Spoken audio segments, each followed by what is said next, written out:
we're on episode 2. Okay, so are we recording? All right. Okay, so we're going to talk about language today. Welcome, everyone, to the MyPilgrimage podcast, episode 2. I'm David Glenn Taylor, your host. I've got Andrew Taylor doing the producer thing for me. We're shooting out here on the deck. I'm going to show you, actually, as those of you guys are watching on YouTube. This is the view. Got a beautiful view out over the island. Still kind of quiet here on Maui. Not a lot of tourists at all. They're not coming back yet because of the virus, and we're still kind of hunkered down here on the island. So this week we're going to be talking about language, the words we use, which right now in this crazy time in our country is probably one of the most important things that we can really talk about. But in the context of the MyPilgrimage series, the words we used were really important because when Seth and I began doing this work and talking about addiction in this way, like we did last week when we talked about what are we medicating, we started using words in a very kind of a different format. Words in the church and in our society in general and in Western society are very, very distinct, and they have these very, very literal meanings, whereas in the East, things are a little more open-ended, and you have in Eastern kind of philosophy and religions, there tends to be a bit more of an open-ended interest in interpretation of those words, whereas we have distinct meanings. So this week there's a conversation that goes on between Jason and Adam in the video series we'll show in just a second. And then Seth and I had a really interesting discussion about those words, and we kind of got into it, deep into it. So if you stick around we'll do the audio, and then on the YouTube version here, you guys can watch the video, and then afterwards, Seth and I will have that discussion. And I think you'll find it pretty fascinating. So thanks for joining us. We'll do some announcements at the end as well. So enjoy this video, this discussion right here between Jason and Adam regarding language. So chapter 2 is all about language and the words we use.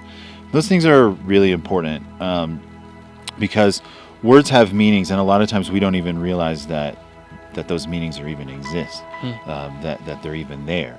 So if I say to you a word like chips, like what is the first thing you would think of when I say chips? Doritos. Yeah. So like tortilla chips that you would eat. Yeah. But if I were to say chips to somebody from England, the first thing they would think of would be something resembling French fries. Okay. If I were to say chips to somebody who really loves poker, they're going to think of another completely different chip.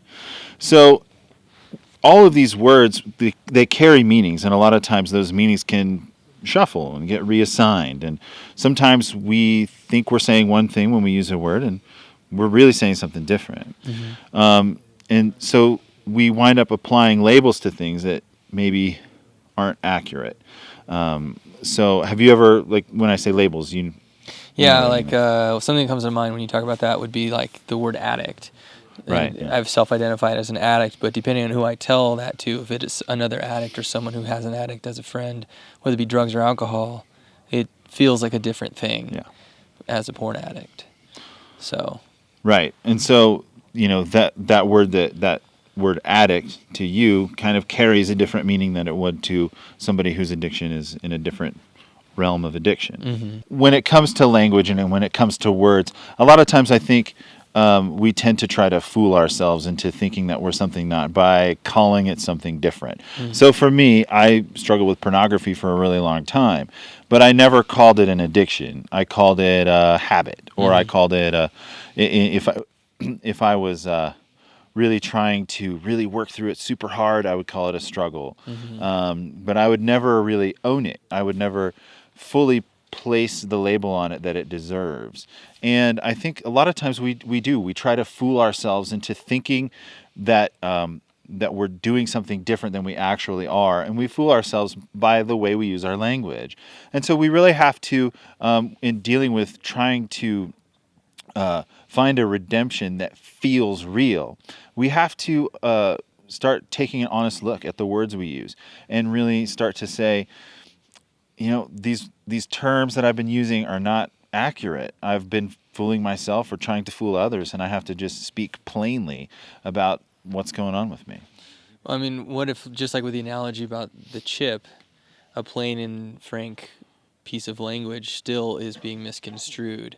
I mean, is it more important that we're being honest with ourselves or with the people around us, or do we need to figure out a better way to be honest? Yeah, I think it's important that we're honest with ourselves in that when we use language internally, that we use the correct language and we don't try to fool ourselves by calling something a little more, by trying to shine a positive light on something that isn't positive, or by trying to reframe something. Like a more complimentary term. Yeah. Yeah, Okay. exactly. So, we're never going to find freedom if we continue to try to cling to some sort of language concept that we're used to, or cling to these things, these pretty ideas of what our words mean. And we have to let go of those ideas, and we have to look at what they actually mean. And we have to also accept that other words may come into our context that may frighten us, or that may sound iffy or weird, or that might freak us out. And when we hear those words, we have to say, okay, wait, what do these words really mean? Because I have an idea that I'm running down this path of this idea of you use this word at me, and I have to say, okay, is my idea an accurate representation of that word, or is this person reclaiming that word for something else? So what would be some words that would be really common in this experience that we need to redefine or bring back to center? Yeah, so what we're talking about here on this whole trip, some of those words would be like a word like energy. In a lot of contexts, we would hear a word energy associated with the human body, and a lot of people are gonna start to freak out about that word because it's been assigned all of these connotations that trend in certain directions that maybe some Christians might not want to go down. But that's not what the word means here. Okay. Or a word like meditation. Or a word like process or processing. Okay. We think of a process as a lot of times as some sort of factory march, this Right. product going down a line, undergoing a process so it can be delivered to a consumer. And in here, that's not what it's about at all. It's about processing something internally and getting it out of you. Got it. So So for a lot of people, they might rub up against these words, and it might feel a little weird when they try them on like a coat. But that's just them bringing their own definitions to it, which may or may not be accurate to Exactly. what this journey's about. Yes, they're not accurate in the context that we're trying to use them as we talk about this stuff. And so we have to, accept these words as they're intended to be accepted, and we have to learn to speak honestly about ourselves. Or if we can't do that, then we're never going to be able to find the healing and the redemption that we so desperately seek. Episode 2, which everybody just watched or listened to on the podcast here, was about language. And I remember it was Adam and Jason were having a conversation about, and it was nighttime at the camp there in Arizona. They were having a conversation about just the symbolism, words, meaning, and the importance in this process. I guess for our context, it's probably important to discuss why was this episode 2? Why did we jump into that so quick? Because we started off right after the very first episode about what we were medicating was that first question that had kind of opened the door to this stuff and said, what if this addiction is not about my behavior, but it's about something on a deeper level, about pain and trauma and what I'm medicating. The very next thing that we had to talk about with people was the language and the words we used. Why, in your take on it, why was that? Why did we jump into that so quick? And why is that important going forward? Yeah, that's foundational. In the guidebook too, at the beginning, even the book, there's a glossary of sorts. Like we at the beginning are saying, okay, we got to define some terms, which of course is helpful for anything when you're getting into a book, especially a therapeutic type of book. But we had to define terms. Actually, believe it or not, this chapter was the first one I ever wrote. So the very first words that I put on the page for Feels Like Redemption was the language chapter. And I think maybe it's because, I don't know, at the time that I wrote it, I was really just thinking about that a lot. But the idea is, and what I kind of remember, this is 5 years ago we did this stuff, right? For me now, I come to understand that your starting point is everything. When it comes to trying to move towards a transformative experience of your life, your starting point is everything. It's like, you see right now on the Facebook pages, all kinds of new guys coming in, and even some women. People are coming in, and a lot of them, their starting point is a certain theological space, a certain interpretation of text, a certain belief or understanding of a word. So people will come like in. You're like, for you and I, we were starting. When I started, I had a kind of Pentecostal words.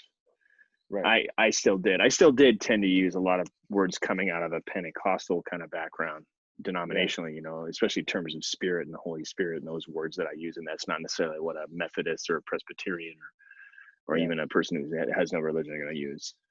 Yeah. Well, and not even just that on a theological level, but more just what was attached to it. You and I were noticing that, for instance, the word battle was constantly used in regards to dealing with porn addiction, sex addiction. There was this constant battle. Everything was war. Everything was battle. And we were looking at the way that, the context in which scripture was written and the Roman Empire and the way war language was used. But then we started going, wait a minute. Like, why do we keep talking about war? Why battle? Why war? Why?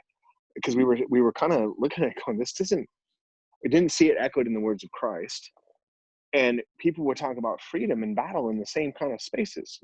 I had this pastor. I remember this pastor doing like a 2-month sermon series on sex addiction and porn addiction, and because he was holding himself accountable, I guess is what he said. But at the end, he said, "Guys, let's face it. Once you're an addict, you're always an addict. But with God's help, we can be free." And that idea of free.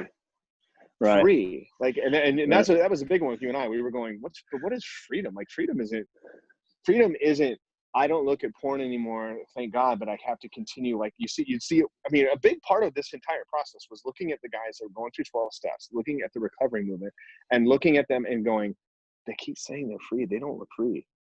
I don't think they're free at all. Like, they seem like they're just as much a slave as they always were. They're just a slave to a different thing. And you said it really well when you were talking about you've been 6 months sober and you're on the back of the boat, you're like, I don't feel free. And then we started shifting our understanding of that word. That was a big moment for me. I mean, because that was prior. I was actually here in Maui visiting Maria's family, and we were out on a boat out and watching it. It was New Year's, and it was the year before that. All this stuff had happened, and then I went, and I had been sober and not looking at porn, and for 6 months not masturbating, not looking at porn, and I just and for some reason for me this was always supposed to be a felt experience. I was supposed to, if I was free, I would feel free, right? But I do remember hearing a lot of people, and maybe that's a relative experience. I had breakfast. I remember this is a year after the whole thing. So it's been 2010 or whatever. I was feeling free, and I was free, and I was just kind of floating around, like feeling like this is such a totally different life experience. And I had breakfast with a friend of mine who, well, maybe it was a couple of years later, and he spent $60,000 on a recovery center in Tennessee, a Christian recovery center in Tennessee, where they had like isolated him from his family and all kinds of crazy stuff, and for like 6 months or something. And we had breakfast, and I could feel him. I was sitting there, and you could feel this tension, this tense, And I was kind of looking at him, and I was being really honest. I wanted to know where he was at. And I said, "So do you feel free?" And he had been sober for like 2 years or something like that. And I said he hadn't, or when we say sober, he hadn't looked at porn or whatever. At least that's what he told me. And he was like, "Oh yeah, no, I do," and I believed him, and I still do. But then he said, "But I know that if I let up for even a second, my disease will jump in and get me." And I just went, "Oh, wow, like that sounds awful," because but again, at the same time, I actually believe what he was saying, because I think maybe it is a relative experience. It's just the one that I wanted was the freedom that I always wanted was the one where I was like run naked in Central Park kind of free. That's what I wanted. You know what I mean? Not that I'm going to do that, but metaphorically speaking, you know what I mean? Sure. I wanted to feel that free, So. Right. Yeah. Well, you want to, and that's the thing. And I've seen this, a few of the guys talking on the site, they're talking about like what, you know, they've been discussing this. And I remember one of the guys said, freedom isn't, or maybe it was you that said it. It was somebody said, freedom isn't, I don't look at porn anymore. Freedom is, I feel no guilt, no shame whatsoever. That's what freedom is. Then you get to choose from a place of freedom what life experience you want to have. And I really like that, because I'm looking at them going, you're right. Freedom is when the guilt and the shame is gone. That's the first level where you go, oh, so nothing about the divine perspective on me shifts at all. You know, nothing changes. God isn't up there going, well, he did, you know, squeeze his penis a little harder than he should have, or whatever. You know what I mean? It's not a, you know, it's that silliness of this idea that the divine perspective somehow shifts on us. You know what I mean? There's this, it's this fascinating thing. That's freedom. And then from a place of freedom, and I think about it in terms of slavery itself, right? The idea of, you know, if you go to anyone who's experiencing slavery now, or someone who has a time, and you said, hey, what's freedom to you? They'd go, I can go where I want, do what I want, when I want. That's how they would define freedom, period. And so that's what freedom is. And then we go, okay, well, once you get freedom, what are you going to do with it? That's a different question. Like, oh, yeah, that's a totally different question. And so what we're trying to do is go, let's get free, and then let's decide. That's what pilgrimage is. Now we begin the journey. And I think that's what happened to you and I, is we got freedom, and then the journey started. Yeah. When everybody has this idea that it's some sort of journey to freedom, it's not. It's, we get freedom because freedom is ours to be had. And then we decide, okay, now what kind of life experience do you really choose to have? And that's where we both just, you know, I mean, I wanted, I to this day, I want to see the world, think the world, feel the world, experience the world the same way Jesus did. Right. That's my goal. And he's raising people from the dead. So I got a ways to go, but like, that's the goal. Like, and that's not me seeking freedom. You know what I mean?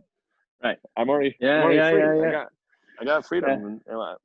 You know, it's okay. So that's a really, really important distinction, because it's important to understand for guys, especially guys that are, if they're just going through this. Let's say they just finished chapter 2 in the workbook, in the guidebook, and some of that. They're just going through this.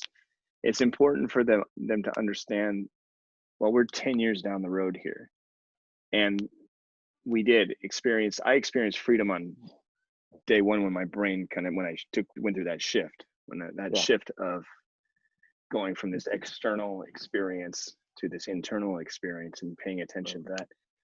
Then it does come back to how a lot of the programming that we have, and a lot of the words we use, like battle and stuff like that, war and all that the preconceived programming is that that freedom is obtained through this hard work that we're going to do, and we're going to kind of, and you know, we have friends in the recovery program. I have friends that work in the recovery program, and it's work. Like, it's work. So much work. For a lot of them, it's hard work, and I don't want to disparage that at all. You know what I mean? I don't want to disparage that it's a fight, it's a battle, because they live in that kind of paradigm. But this whole entire way of seeing things and understanding things, it does jump over that a bit and say, no, that's not necessary. If you don't want that, you don't have to have that. You can have something else. And it's not the nature of spirit. Jesus, I mean, it was all throughout his teachings too. He said it's not the Heavenly Father. If you ask him for, for a prize of some sort, he's not going to give you a serpent, right? And if you ask him for a piece of bread, he's not going to give you a rock, right?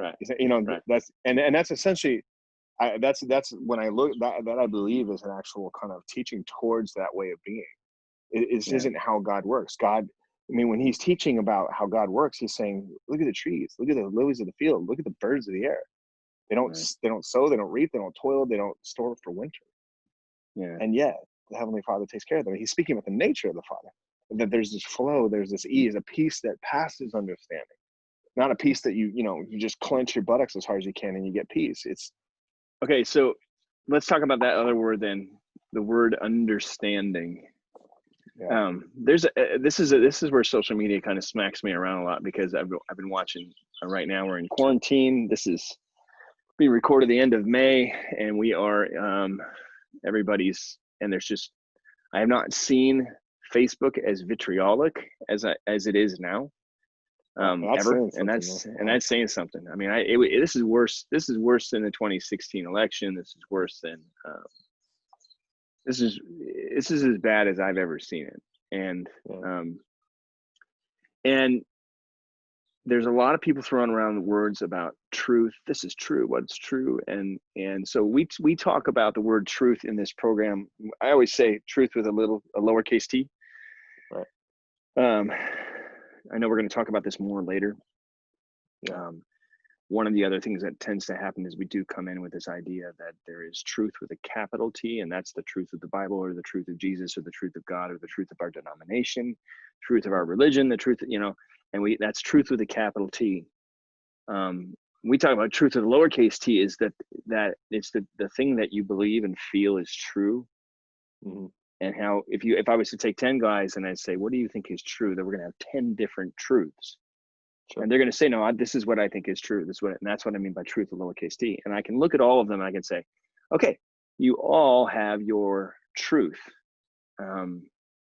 It's important, I think, for people to understand that when I say that, it's not relativism. I'm actually speaking kind of factually when I say, for you, that's true. For you, that's true. And those truths that you're all declaring in front of me, all 10 of you, those truths govern you. They govern your decisions right now. They govern your beliefs. They govern your fears. They govern your anxieties. If I believe God is an angry God, that affects my life and how I believe and how I feel and how I act and what I do and don't do. If I believe God is loving, if I believe God doesn't exist, if I believe God, is absent or detached from the world, or if I believe God is all around me, those truths that we have, and I go, that is true. That is true. I had a conversation with a cousin of ours one time when we were having a drink together and just chatting, and that word just kept coming up. That's true. That's true. This is what's true. And he kept saying, well, this is true. He said, Jesus is God. Jesus, that is true. And I looked at him and I go, yeah, no, that's true. And though if him and I were to sit down and break down our theologies and our distinct theologies in their details, we would find we have disagreements. I wasn't going to disagree that for him, that his broad definition of Jesus as God was true. Whereas you can find a lot of people, and even people in this program, they go, I don't know if I believe it that or that way. So that word truth and the words understanding, do you understand? I understand. Yeah, it's a tricky one because what you're referring to, of course, is levels of consciousness, the idea of what we see and don't see. So when Jesus would say, he who has the eyes to see and the ears to hear, let him hear what the Spirit is saying. He was referring to that. Right? He was talking about if you have the eyes. I mean, remember his disciples gave him a really hard time because, why are you speaking in parables? Just hit them, man. Just give them the truth. And he said, so that to confound the wise, right? To so that he who in seeing they might not see, and hearing they might not hear. Yeah. Is saying the whole idea is that there's a bunch of people out here that already believe that their truth is their truth, and they have no openness to something else. And that goes across the board, not just religious people. I had a couple days ago. It was odd. I get a call from a friend of mine who's this guy. He's a straight up atheist. They're a Richard Dawkins style, but he's not an a-hole, right? but he's like, there's five senses. You got a brain and five senses, and that's pretty much it. Oh, so he's like, there is no power, there's no spirit. There's nothing beyond the human brain. That's it. Oh, and even consciousness. It's odd because he won't even acknowledge really some of the more abstract implications of quantum physics or anything like that. So, but if you can speak to him in scientific terms, at least he'll listen. Well, he's like, hey, I was needing some advice on something. Could you give me some advice? I'm like, well, sure. Actually, neighborhood. I'll just stop by. So I stopped by his house and we're chatting. And actually, it's funny because his wife is there, and she starts talking, and she starts directing it towards him. And I'm like, hey, what's going on here? And I said, his name's Mike. I said, Mike, are you going through a midlife crisis? And he's like, kind of. Whoa. And we're really good friends with him. We don't hang out that much. We used to hang out a lot, but they're a lot younger than we are. But he's one of these guys. He's a software engineer. He's super brilliant. He can program the crap out of just about anything, and he makes really, really good money. But he's 31, and he's hitting that spot where he just goes, is he going to listen to this podcast? No, he would never. But he's experiencing kind of depression, and he's kind of going, he's having this thing come up, and I'm kind of helping him point it out. And I finally said, well, Mike, here's the thing. And again, where you're talking about truth is the starting point. And as a hiker, you know what it's like. The trailhead, like, it makes a difference, right? And so where you start, it makes a huge difference as to where you end up. And I first time I told him, I said, well, I gotta ask you something. I said, are you open? Because he's asking me, like, hey, he basically said, can you help me with something? Can you give me some advice, point me in the right direction?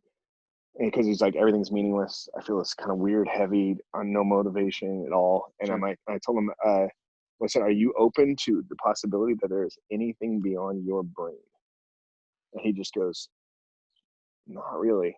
I go, hey, you're screwed. I just go, I'm sorry, man. I go, you're kind of screwed. And it's okay, but the world's going to hell in a handbasket, and you're pretty much stuck. And he just kind of laughed. I'm like, oh, I'm serious. From that starting point, where you are is where you are, man. I would just, get in a new car, Yeah, eat some broccoli, exercise. Yeah. Yeah. I was just thinking, remember that David Wilcox song, Yeah. You're down when inside he goes, yourself. you're just down inside yourself, take a shower, jog a mile, eat some broccoli. But the beginning point is huge, because and we have all these guys coming in the group right now saying, yeah, porn addiction is killing me and stuff. And their starting point is a theology of like penal substitutionary atonement, this idea that I am bad, God is good, and God will somehow make me good. And that starting point, I am convinced that true actual freedom, the kind of thing you see pointed to in the New Testament, that you see Paul talking about, that you see Jesus talking about, is unavailable if that's your starting point. That trail, if that's your trailhead, that trail does not lead to the epic view. Does that make sense? Yeah. And because you have to ask the question, like, what shifted? What changed? I mean, you and I went from years and years and years and years of porn addiction to almost, I mean, it took me 2 weeks, I think, from when I first said, well, what should I do, to when it was over, when my addiction was gone, Yeah. And because we completely shifted the totally different trailhead. You're like, you're on the wrong trail. Boom. Right. And that all of a sudden you start with this, God is not located within those walls, within that theology, within that space. And now for me, me, I'm a Christian. I'd say I'm a Christian mystic, but I very much locate the Christian story of death and resurrection at the center of the universe. I really do. But I had to shift my starting point, and language is everything when it comes to that kind of stuff. Right. And it's a bit of a chicken and the egg to decide whether the language comes first or the truth comes first. I think but you do see this kind of you see the way language becomes this kind of cultural, speed bump, like one of those. I think I might have written this in the book, actually. We're talking about speed bumps, the ones that they're not high enough to make a difference. They're so low that you don't slow down at all. You just boom right over them. Right. Right. They're meant to stop you, but they don't. Yeah, but they end up being more fun, actually. Yeah, exactly. But you want to create. That's why someone has to. We've got to drop new language into spaces all the time. I mean, I've done that. I do that when I give talks at churches. I get way into. I start dropping some language in to really rock people. I still remember. And this is kind of a funny story. So one time I'm over. Being that I do what I do for a living, so I speak and I teach and I write and I do theology and I went to seminary and this kind of stuff. People tend to peg me, and you'll get people like that have a certain way of believing, and this is the truth, like you're saying, truth with a capital T, and everyone. So if they know you're a Christian, they just assume that you're a Christian like they're a Christian. And I was helping my buddy move into a house, and his wife's dad was there, and they're all very, very religious, super, super, super, super religious, and they come from the same background you and I do, and the dad starts talking to me because somehow it slipped that I was in seminary at the time. I was still in seminary, and it slipped that I was in there. And so he just immediately just like that. And all of a sudden his truth was my truth. And he just starts talking to me like I'm just like him. And I see the world the way he does. And it was interesting because the language thing, it was a language, right? Mm-hmm. There was a language there. And if I speak the same language, he'll assume that I'm from the same culture, if that makes any sense. Yeah. And he starts talking about this prison ministry he's in. And how he's just going to this prison and they're getting people saved. Everybody's getting saved in this prison ministry. And I was both like, oh, sweet guy, he's doing this great thing. And at the same time, I was kind of a little bit irritated because I get a little tired of people acting like I'm just like them, you know? And so I just, you know, that I think the way they think and I believe, and they don't ask me, he just assumes. Right. So I just decided to disrupt the process because he's just talking nonstop, looking for my affirmation with it, because here I am in seminary and he had, I don't know, some people think that that's makes you special in some way or whatever. And he's talking and I finally go, man, I go, that's awesome what you guys are doing, man. I mean, God's just really doing good things. I go, he goes, yeah. I go, I go, that's so fucking awesome. So that it is. He goes, God, Dude, I go, God, now I gotta put the little E. Now I gotta I gotta put the little E. Oh, you on gotta the put the E in the podcast now. thing. Well, you Man, should. every Dave, one of 'cause these episodes is gonna be if you like, don't, we're not gonna be able to really talk. So, but I just said, God is so fucking good, man. And he's just like, it literally, it disrupted it's like I threw a boulder into the river, and he just goes, he kind of twitched for a second. He kind of goes, yeah. And he was having a hard time, like, is that bad or is that good? What just happened? And it was just word. It was just a word. And it's just a word. Yeah. Like my kids, we don't, you know, you and me, we got chili powder on our tongue if we swore when we were kids, you know. My kids, if I hear him cuss, I'll just go, hey, I go, it's just a word. Let's not give it so much power. You know, when we were kids, words have so much power. They're like, you know, the devil is in them or God is in them. Yeah, and, literally. And now I'm just like, I realize I'm like, oh, words have the power we give them, but they can become this deeply unconscious kind of container for our consciousness, for so much of the way we understand the world. And so that one of the reason that it was important to have a language chapter in there was it was really important. Just certain words, especially in this thing that we're trying to do, helping guys with porn addiction and sex addiction and helping women with this as well. It was important that we got at words like freedom, like purity, like truth, like sin, these kind of words. And we said, how are these words holding certain elements of your pain for you? Right. And can we finally let those go? Can we find different language? Can we let freedom be super radical, for instance? Yeah. What if it's totally radical? What if freedom, the kind of freedom that Jesus was talking about, means you're free complete, like, what was it? Dietrich Bonhoeffer, okay, the great German theologian, when he was writing from prison, he said, he was talking about this a religionless Christianity. He was articulating this new theology, and he said he's writing to a friend of his, and he says, perhaps to a true Christian impulse, and he was defining this word Christian. Perhaps the true Christian impulse is to he said, what is it? A true Christian impulse is to live in the world as if God does not exist. Right. He says, at one with the suffering of the world. You know, he's saying that's what freedom is. True freedom is you can live as if God doesn't even exist. Right. All right. And I'm like, whoa. And all that is just, let's just take it to its most extreme. And let's pretend for a second that Jesus was actually talking about the most radical love, the most radical freedom, the most serious thing. And that's what you have. Most people that are coming with, you know, this epidemic, I mean, this massive epidemic of porn addiction in the Christian church is because freedom isn't freedom. Grace is not grace. Love is not love. Right. Those three words don't mean what they think it means. I don't think you keep using that word. I don't think it means what you think it means. What you think it means? I'm going to show that clip. I'll put it in here. That'll be the end. We'll go out on this episode. We'll go out on that. Yeah, we'll go out on that. Yeah. You keep using that word. Inconceivable. You keep using that word. I don't think it means what you think it means. No, but you know, okay. I guess actually that's probably a good place to kind of stop, because this is one of those conversations that can just keep going.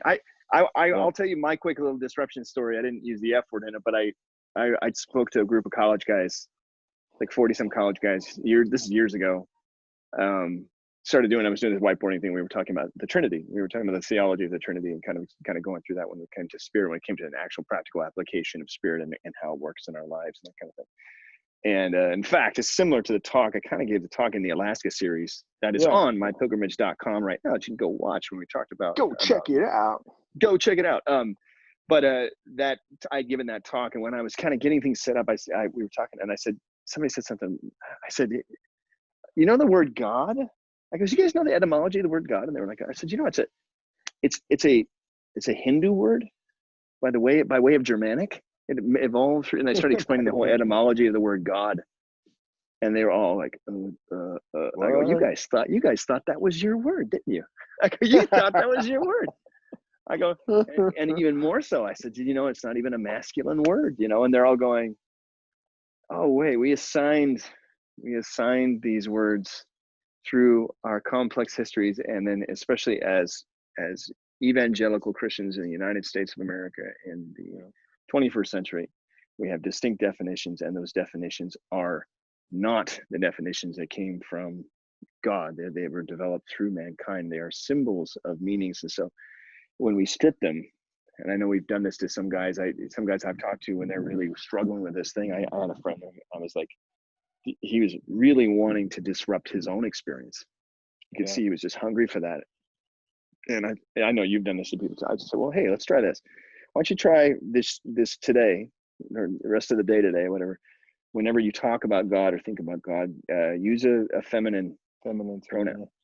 Yeah, I've done that before. Right, and it just they'll be like, it just destroys them, because we all know that God is not a man, right?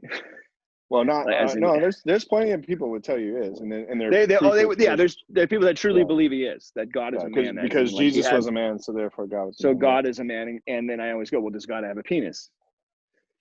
And that's where they go, well, I go, does God have a penis?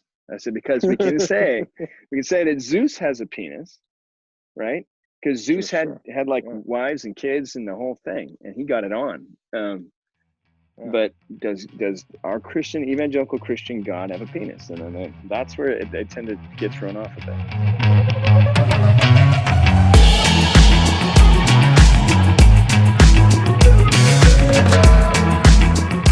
Another in-depth discussion between Seth and I regarding episode 2, language.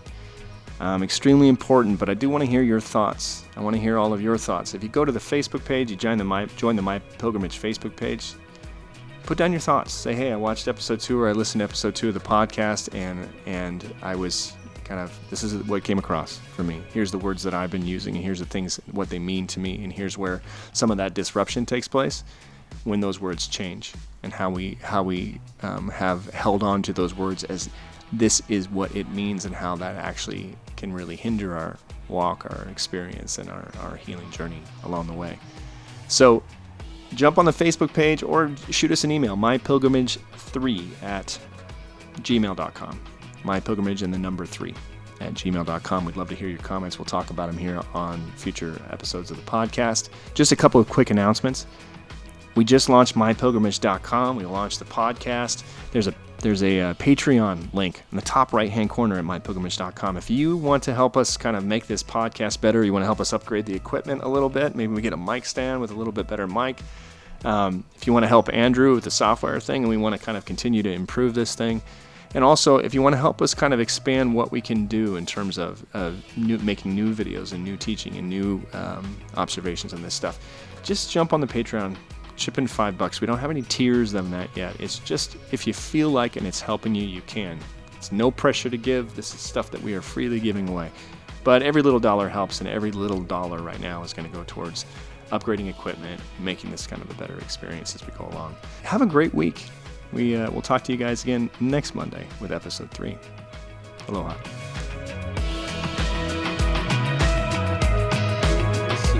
Inconceivable! Inconceivable! Inconceivable! Inconceivable! You keep using the word. I don't think it means what you think it means.